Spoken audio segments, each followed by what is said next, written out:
ready to control exactly where your Payoneer earnings land.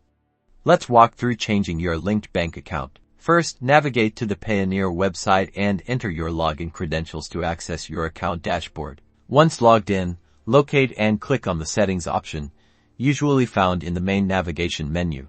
Within the Settings menu, find and select Bank Accounts. You'll see your currently linked bank account. Look for an option to edit or change this linked account. Now, carefully enter your new bank account information. This will typically include your IBAN, SWIFT, BIC code, account number, and bank name. Double-check every detail for accuracy to avoid any processing delays. For security, Payoneer may require you to verify this change. This could involve answering security questions or confirming through an email sent to your registered address. Once verified, you'll receive a confirmation that your bank account details have been successfully updated. Your future payments will now be sent to this new bank account.